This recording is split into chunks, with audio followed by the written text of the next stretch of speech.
Haleluya. Selamat malam saudara-saudara yang dikasihi Tuhan Yesus Kristus. Saat ini kita berada dalam ibadah malam yang ke-10 dari rangkaian ibadah doa 10 malam, doa Pantekosta. Mari sama-sama kita melihat saudara-saudara di dalam kitab Galatia pasal yang kelima. Satu hal yang paling penting dari pimpinan Roh Kudus dalam kehidupan kita, saudara-saudara. Galatia pasal yang kelima ayat 16 dan ayat 25 kita baca lebih dulu. Maksudku ialah hiduplah oleh roh, maka kamu tidak akan menuruti keinginan daging. Ayat 25. Jikalau kita hidup oleh roh, baiklah hidup kita juga dipimpin oleh roh. Saudara-saudara, hal yang paling utama mengapa kita harus berdoa supaya kita dipenuhi dengan Roh Kudus adalah supaya kita boleh menerima pimpinan Roh Kudus. Saudaraku, sekali lagi saya ingin mengingatkan kepada kita bahwa kalau kita dipenuhi dengan Roh Kudus, jangan sampai kita beranggapan, oh berarti saya sudah lebih saleh dari orang lain, rohani saya lebih baik dari orang lain. Tidak sama sekali, saudara-saudara. Bukan untuk mendapatkan kebanggaan seperti itu. Kenapa, saudara-saudara? Seseorang yang dipenuhi dengan Roh Kudus harus justru memiliki tingkat kerendahan hati yang lebih baik lagi dari sebelumnya, saudara-saudara. Orang yang dipenuhi dengan Roh Kudus harus memiliki tingkat kerendahan hati yang lebih baik dari yang sebelumnya. Bukannya malah lebih menyombongkan diri, menganggap lebih suci, menganggap lebih rohani dari orang lain. Itu tidak benar. Sebab Roh Kudus akan memimpin kita kepada karakter yang lebih baik. Nah, firman Tuhan berkata, jikalau kita hidup oleh roh, ayat 25, Galatia 5 ayat 25, baiklah hidup kita juga dipimpin oleh roh. Baiklah hidup kita juga dipimpin oleh roh. Saudara-saudara, salah satu fungsi dari Roh Kudus bagi orang percaya, bagi gereja Tuhan, apa yang dikatakan oleh Yesus di dalam kitab Injil Yohanes pasal yang ke-16 itu, kita melihat firman Tuhan berkata begini. Yohanes 16 ayat 13, tetapi apabila ia datang, yaitu roh kebenaran, ia akan memimpin kamu ke dalam seluruh kebenaran. Sebab ia tidak akan berkata-kata dari dirinya sendiri, tetapi segala sesuatu yang didengarnya, itulah yang akan dikatakannya, dan ia akan memberitakan kepadamu hal-hal yang akan datang. Ia akan memuliakan aku, kata Yesus, sebab ia akan memberitakan kepadamu apa yang diterimanya daripadaku. Jadi saudara-saudara, kita melihat bagaimana pribadi karakter dari Roh Kudus sendiri yang adalah tidak memuliakan dirinya sendiri, tetapi justru memuliakan Yesus. Ini yang Yesus katakan, Roh Kudus itu, roh itu akan memuliakan Yesus. Maka kita pun saudara-saudara, kalau hidup kita dipenuhi dengan Roh Kudus, kita akan dibawa kepada satu karakter yang merendahkan hati, merendahkan diri, dan memuliakan Tuhan, meninggikan Tuhan. Seperti yang dikatakan oleh Yohanes Pembaptis, saudara-saudara. Yang dikatakan oleh Yohanes Pembaptis, biarlah aku berkurang-kurang, tetapi dialah yang semakin bertambah-tambah. Itulah karakter daripada Roh Kudus. Tetapi disebutkan fungsi daripada Roh Kudus itu adalah ia akan memimpin kita, memimpin saya dan saudara ke dalam seluruh kebenaran Allah, ke dalam seluruh kehendak Allah. Kita disebut sebagai anak Allah ketika kita mau dipimpin oleh Roh Allah. Di dalam kitab Roma pasal yang ke-8 kita melihat firman Tuhan. Roma pasal yang ke-8 ayat yang ke-14.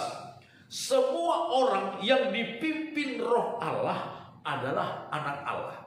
Jadi siapa yang disebut sebagai anak Allah adalah orang yang mau dipimpin oleh Roh Allah. Dan sekali lagi saudara-saudara, pimpinan Roh Allah bagi orang percaya adalah pimpinan yang membawa kepada satu karakter yang lebih baik. Saudara, kalau kita diberikan karunia Kemarin kita sudah melihat beberapa karunia, saudara-saudara, karunia Roh Kudus. Itu puji Tuhan. Tetapi karunia itu harus kita lakukan dalam karakter yang dipimpin oleh Roh Kudus. Kalau tidak, saudara-saudara, kita bisa-bisa bersikap, berpikir, berperilaku seolah-olah karunia itu milik kita pribadi. Orang yang dipimpin oleh Roh Kudus haruslah memiliki karakter yang lebih baik. Harus memiliki buah sifat hidup yang lebih baik. Kalau kita tidak memiliki karakter yang seperti yang diinginkan oleh Tuhan dalam hidup kita, saudara-saudara, maka mungkin saudara-saudara, kita bisa memiliki karunia-karunia yang hebat. Karunia mujizat. Kita berdoa orang sakit sembuh. Tetapi kalau kita tidak memiliki karakter yang baik, saudara-saudara, kita pada akhirnya akan terbuang. Saudaraku, inti daripada kehidupan kekristenan apa sebenarnya? Pengharapan kita sebenarnya apa, saudara-saudara? Pengharapan dan tujuan kekristenan kita yang paling utama adalah masuk surga. Masuk surga.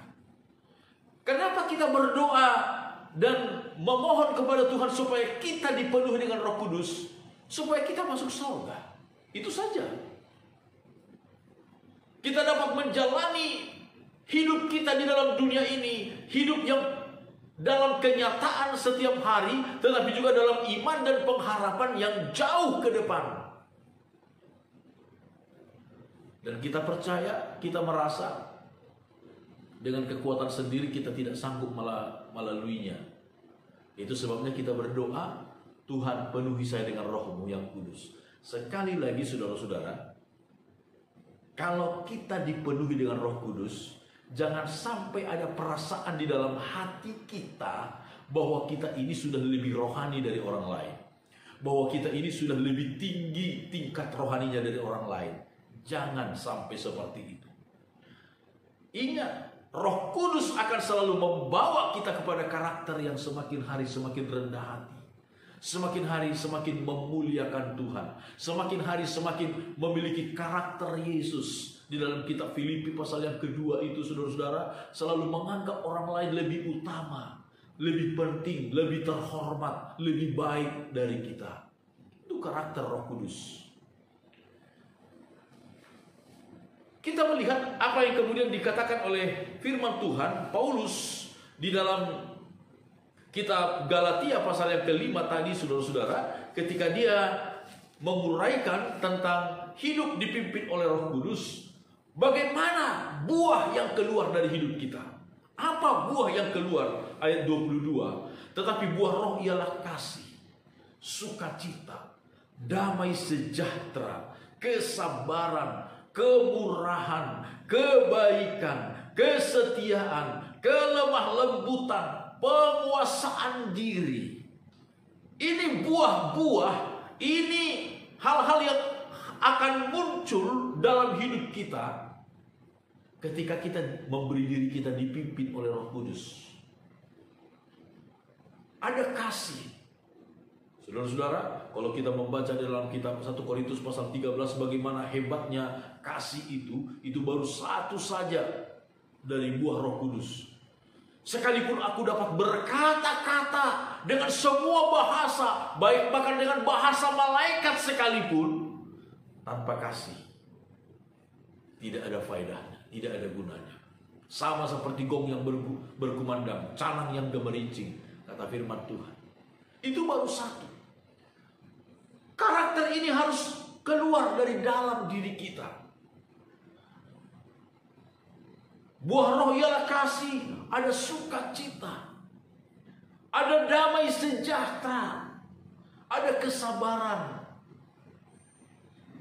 ada kemurahan hati, kebaikan, ada kesetiaan, kelemah lembutan, dan penguasaan diri, self control. Ini harus ada. Saudara-saudara, kalau hal-hal ini tidak ada di dalam diri kita, maka kita berarti mendukacitakan Roh Kudus. Ketika Roh Kudus memimpin kita kepada hal-hal yang disebutkan oleh firman Tuhan, tetapi kita tidak mau, kita melawan Dia. Roh Kudus memimpin kita kepada kasih, sukacita, damai, sejahtera, tetapi kita melawan. Roh Kudus memimpin kita kepada kesabaran, tapi kita tidak mau sabar. Roh Kudus memimpin kita kepada kemurahan hati, tapi kita tidak mau memiliki hati yang pemurah. Roh Kudus memimpin kita kepada kebaikan, tetapi yang ada adalah kejahatan. Roh Kudus memimpin kita kepada kesetiaan, tetapi yang ada adalah pengkhianatan. Roh Kudus memimpin kita kepada kelemah lembutan, tetapi yang ada adalah kekasaran. Roh Kudus memimpin kita kepada penguasaan diri, tetapi kita tidak mau memiliki penguasaan diri. Maka apa yang terjadi adalah hidup kita mendukakan Roh Kudus. Ingat saudara-saudara, Roh Kudus itu adalah pribadi Allah yang sangat lemah lembut. Yang sangat lemah lembut. Dia bisa sangat berduka ketika kita mengabaikan pimpinannya. Dan apa yang terjadi kalau kita terus-menerus mengabaikan pimpinannya, saudara-saudara? Di dalam kitab Nabi Yesaya pasal 63 dikatakan demikian. Ayat yang ke-7 disebutkan demikian. Yesaya 63 ayat 7, aku hendak menyebut-nyebut perbuatan kasih setia Tuhan, perbuatan Tuhan yang masyhur sesuai dengan segala yang dilakukan Tuhan kepada kita, dan kebajikan yang besar kepada kaum Israel yang dilakukannya kepada mereka sesuai dengan kasih sayangnya dan sesuai dengan kasih setianya yang besar. Oh, luar biasa saudara. Perbuatan-perbuatan kebaikan Tuhan, kasih sayang Tuhan yang besar. Lalu ayat 10 dikatakan, tetapi mereka, orang Israel itu, memberontak dan mendukakan Roh Kudusnya. Maka ia berubah menjadi musuh mereka, dan ia sendiri berperang melawan mereka. Kalau kita terus-menerus hidup mendukacitakan Roh Kudusnya, maka firman Tuhan berkata, Roh Kudus itu akan berubah menjadi musuh. Roh Kudus itu akan berubah menjadi lawan kita. Yesus berkata bahwa Roh Kudus adalah penolong kita, saudara. Roh Kudus adalah penghibur kita. Roh Kudus adalah pembela bagi kita di dalam dunia ini, penolong kita, penolong yang lain, kata Yesus. Tetapi kalau kita terus-menerus mendukacitakan Dia, Dia berubah menjadi musuh, Dia berubah menjadi lawan. Dan betapa celakanya kita, saudara-saudara, kalau kita menjadi seteru dari orang yang kuat, dari orang yang hebat, kita pasti akan sangat susah sekali. Apalagi kita menjadi seteru dengan Allah yang Maha Kuasa, yang tadinya menjadi penolong, menjadi pembela, menjadi pemimpin kita, menjadi penghibur kita, yang selalu memberi kelegaan di dalam hati kita. Tetapi sekarang dia berubah menjadi musuh kita. Tentu betapa celakanya kita kalau terjadi hal seperti itu. Saudara-saudaraku, kita berdoa memohon kepenuhan Roh Kudus bukan untuk kebanggaan kita, saudara,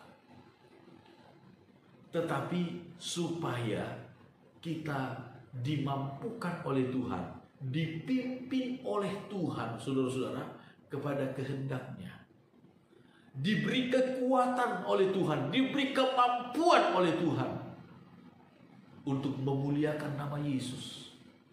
Sebagaimana Roh Kudus yang akan selalu memuliakan Yesus, selalu memuliakan nama Yesus. Itu sebabnya saudara-saudara, kalau ada pengajaran, kalau ada orang, saudara-saudara, walaupun dia orang yang sangat terkenal, orang yang sangat digandrungi orang, yang sangat hebat, tetapi dia mengajarkan hal-hal yang mendegradasi, yang mengurangi kemuliaan Tuhan Yesus, yang mengurangi rasa hormat kita kepada Yesus, itu bukan dari Roh Kudus. Sebab Roh Kudus akan selalu membawa kita untuk selalu memuliakan Yesus, meninggikan Yesus. Luar biasa, saudara-saudara.